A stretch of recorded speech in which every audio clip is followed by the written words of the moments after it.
Yeah, my name is Josphat Igadwa. I work as an associate professor in Moi University, and I also work at Open University of Kenya. I'm also in very many organizations like Kenya Bureau of Standard, also which is African Organization of Standards. So I work in all those areas, and I'm also a consultant with Intex, which is dealing with sustainability of the textile and fashion material. Professor, thank you so much for your time. I want to ask you, what do you think Kenya will do to reduce second-hand? Because 80% of Kenyans still wear second-hand. What's your thought, and how do you think this issue can be resolved? The second-hand clothes issue is a little bit complicated. For me, the best way I think we can handle this, given the amount of waste that is coming into the country, is to look into a possibility of repurposing and recycling. There's a lot of business in that. So if we can repurpose, if you can recycle, I think there is a lot of market for recycled yarn, whereby we take the material, we break it down, and we recycle it again. That will create a lot of jobs. There are a lot of jobs in Pakistan in that line. You can also do what we call repurposing. That means the garments that come in can be broken down and something else made out of them. So in this way, we'll be contributing to the global sustainability.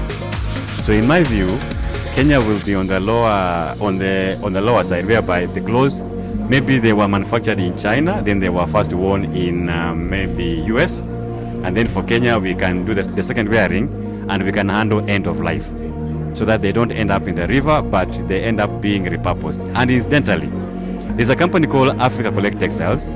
They take the old jeans, they repurpose them, and believe me or not, they are being exported back to let's say Finland. So we can take these fabrics, we repurpose, and we send them back to the center. So that to me will be the best way. Sustainability in fashion, it is a big topic.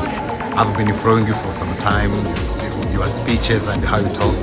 But you still see some young and upcoming fashion designers that don't really understand sustainability. However, you see some they are trying to take second hands, repurpose the clothes, and try to give the clothes another life. To you, how do you see sustainable fashion can really work in the East Africa region?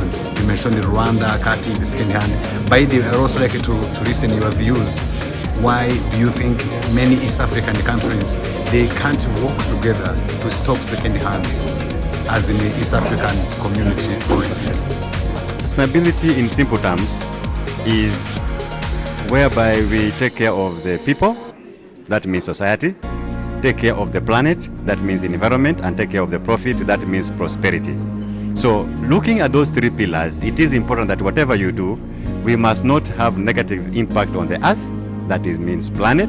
We must not have negative impact on the society, that means the people, and we must not have negative impact on your business, that means profit.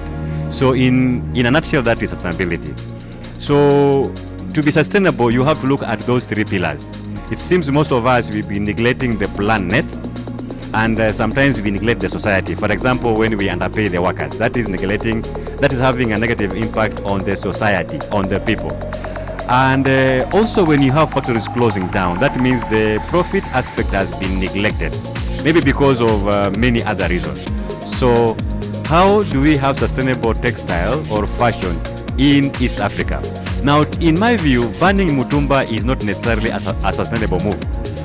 It was more of a political stand, because somebody feels if I ban Mutumba, I will make factories to manufacture clothes in maybe Rwanda. I think that was not very wise, because even after they banned Mutumba, we don't have a lot of factories that have gone to Rwanda. So for us to be able to look into sustainability, let us look at it from a wider point of view.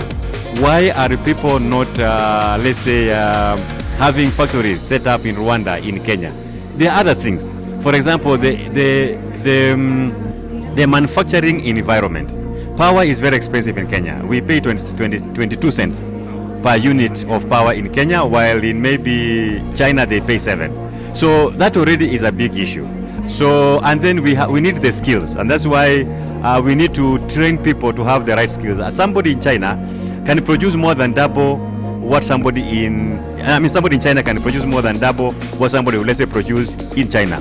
Funny enough, somebody in Kenya can produce more than double what somebody will produce in Ethiopia. So Kenya, we are somewhere there in the middle, and in Africa we have a lot of skills. But when you look at Asia, China, Japan, India, Pakistan, you find that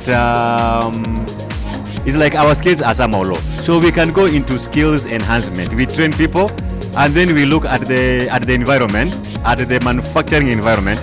If you do that, we will not be talking about Mitumba, because the new clothes will be made cheaply and of high quality. Nobody will go for the Mutumba. So to me, that is the way.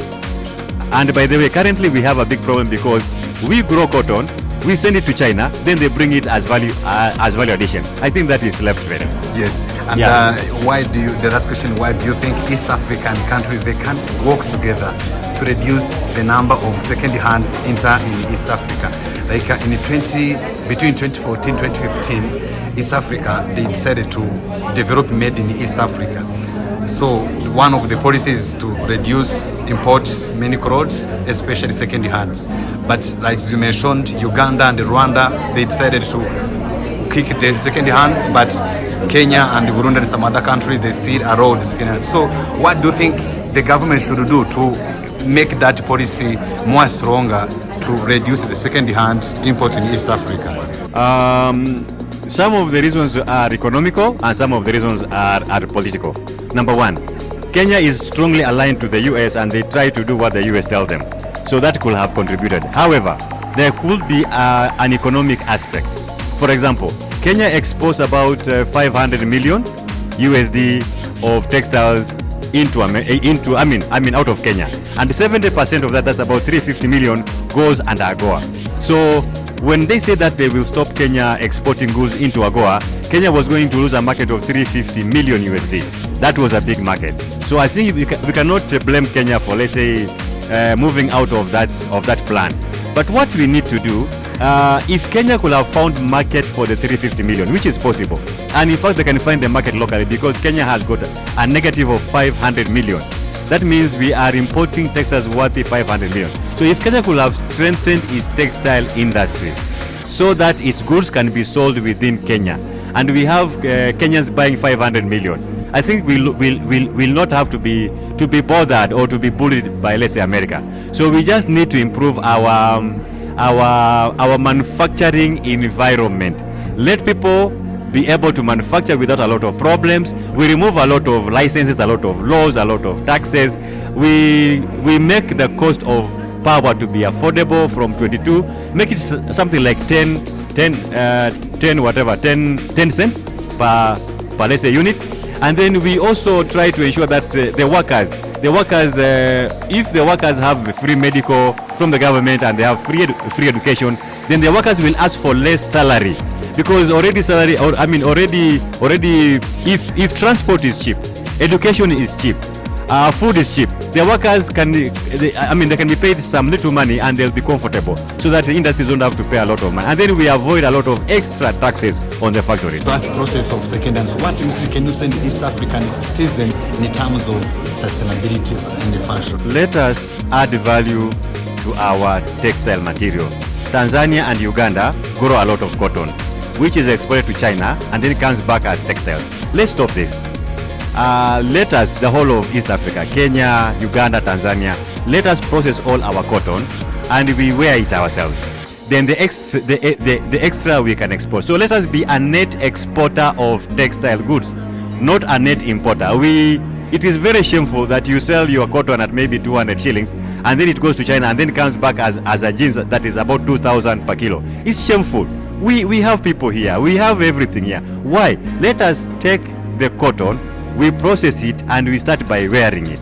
That will give us enough money for us to be able to perfect our quality, to be able to export. So the issue is, let us add value to our material. Talking about cotton, also Kenya exports a lot of sisal. Kenya and Tanzania, we are the second and third largest exporter of raw sisal. That's a shame. Let us add value to the sisal, so that we have the money. Once we have the money, we can buy the best machines, we can produce the best quality, so that we can be a net exporter of textiles, not a net importer. Thank you.